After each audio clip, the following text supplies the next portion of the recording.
Rim Country News brought to you by Jake's Corner Bar and Grill. Same stop, different horses since 1916.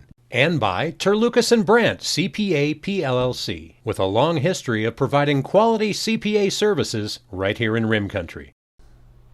On this Thursday, May 27th, for Tano TV, K-Rim Radio News, and Global Trails Media, I'm Randy Roberson with your Rim Country News headlines. Well, a house fire yesterday afternoon over in the Knolls subdivision east of Payson, that had emergency crews scrambling. At approximately 2 o'clock yesterday afternoon, Hell's Gate and Payson Fire Department crews were on the scene, along with the Payson Police Department and other mutual aid services, at the corner near Monument and Highline Roads in the Knolls development that lies between Payson and Star Valley on the south side of Highway 260. Access to the area was being halted in order to give first responders safe ingress and egress. K-Rim's Chris Higgins shot this video from an area near the Rim Club where you could see dark smoke billowing into the afternoon skies of Rim Country. Well, hotshot crews were also called in. They were there to help protect against the fire spreading into the forest. First responders on site reported the situation was under control as of about 2:20 yesterday afternoon. No additional information regarding the level of damage had been released as of this report. However, multiple social media posts showed the home engulfed in flames. In other news from around northern Arizona, and this is a pretty unusual story, this past Monday, deputies up in Williams responded to a report of a male subject driving a water truck pointing a gun at the occupants of a vehicle. Well, when deputies arrived on the scene, the victims indicated that they had been traveling northbound on Highway 64, attempting to pass a slow-moving water truck in the northbound lane. As they attempted to pass the water truck, well, it sped up and prevented the vehicle from returning into the northbound lane. Well, as a result, the vehicle had to increase their acceleration to get around the water truck and prevent a collision with oncoming southbound traffic. The victims then observed an emergency vehicle parked on SB Road just west of Highway 64 and turned off the highway to contact and report the driving behavior. When they arrived, they discovered that the emergency vehicle was actually a local fire department vehicle, and they were searching the area for a report of smoke and possibly a fire.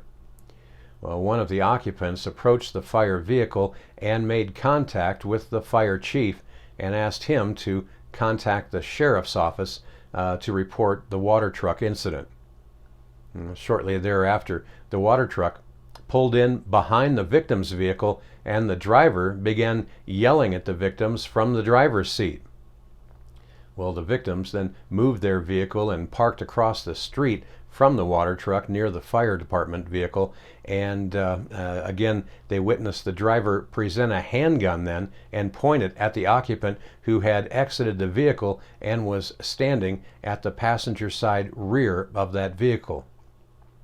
Well, the fire chief quickly tried to intervene and stop the argument from escalating. The water truck then drove off.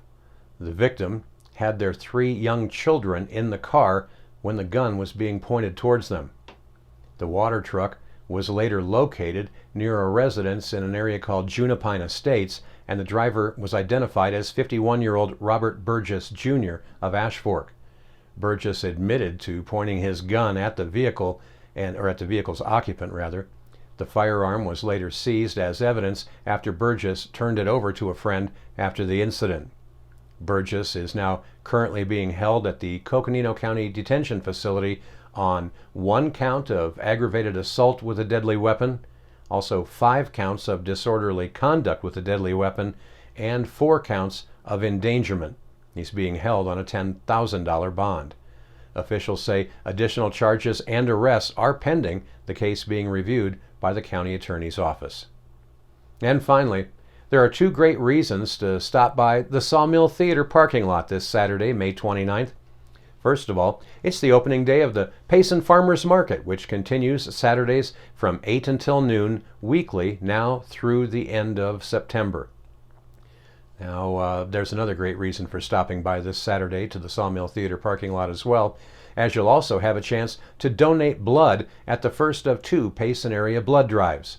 Again, you can donate this Saturday at the Sawmill Theater parking lot, and you can also donate coming up on June 1st. That blood drive will be at Banner Payson Medical Center in Payson.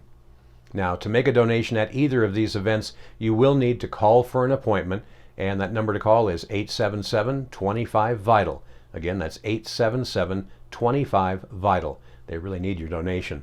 You can also conveniently book your appointment online. We placed links on KRIM's and Tano TV's Facebook pages for you to review. Well, coming up in Rim Country weather, pretty nice mild daytime temperatures and afternoon southwest breezes are expected all the way through your Memorial Day weekend. An isolated shower or thunderstorm, however, is possible beginning next week. A complete report is coming up next. You're watching Rim Country News. Jake's Corner Bar and Grill. It's not just a bar, it's a destination. Jake started out as an Arizona stage stop way back in 1916, and folks have been stopping here ever since. Jake's also has been famous as a popular stopping spot for travelers headed to Rim Country or Roosevelt Lake. But as more people discover this historic stop, more and more, it becomes the destination. It was even featured in the 2008 movie Jake's Corner and later featured at the Sedona Film Festival. Ice-cold beers from the tap, imported or specialty beers, a generously stocked full bar, and great food that keeps you wanting to come back again and again. Enjoy a game of pool inside or step out and enjoy the covered patio and outdoor bar with live entertainment and much more. We hope to see you soon at one of the most historic stopping spots in Arizona, Jake's Corner Bar and Grill. It's not just a bar, it's a destination. Hi, I'm Michael Dowling with the Old County Inn and Pinewood Tavern. So we've been using Terlucas and Brandt probably for the last 4 years. They've been really awesome to work with, Amy and Marguerite. They do everything now from pretty much all of our payroll needs, pay all of our taxes. They even help us on Fridays to pick up our checks, which is great since they're local. But I pretty much use them for everything. They've been awesome to work with, and they take off all the things I don't have to worry about as far as taxes go, so I can concentrate on my business. But as for now, they're pretty much doing all of my personal taxes, all of our payroll needs, all of our business taxes, and very affordable and just awesome to work with, and they're local. So we really appreciate them, and they've been a great partner with us so far.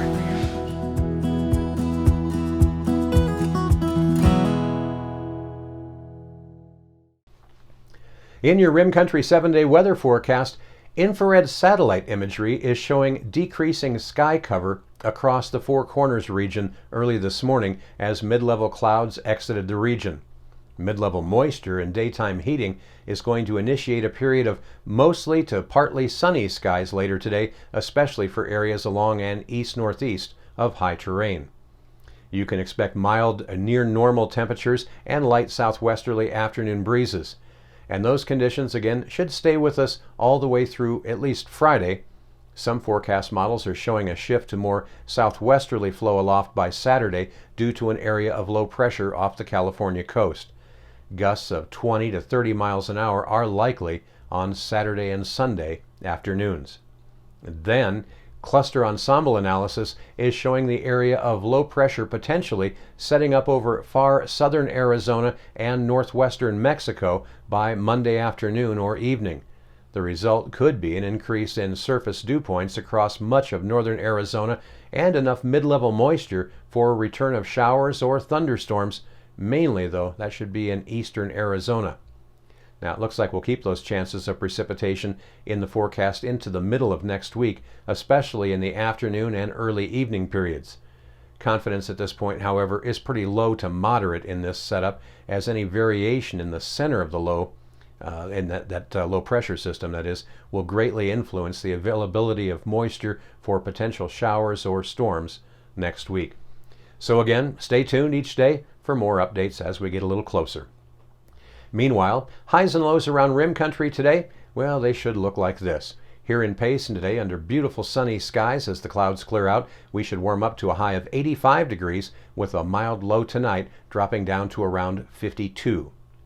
Up on top of the rim today at Clintswell, 75 should be their high, and they're still getting a bit chilly tonight with their low dropping down to near 37. Well, down in the deserts of Tonto Basin, well, the word chilly probably won't be in use down there for some time to come. They're forecast to hit 95 for a high today with a very mild low tonight, only dropping to around 64. Down in Phoenix at Sky Harbor International Airport, it looks like they're going to be back in triple digits today with a high of 100 degrees, and it also looks like they should stay in triple digits for some time to come. Still cooling off, though, to a nice 73 at night down there tonight, so at least they have that little bit of relief in store. And that's what's happening around Rim Country. For Tonto TV, K-Rim Radio News, and Global Trails Media, I'm Randy Roberson. Get out there and make it a great Friday Eve.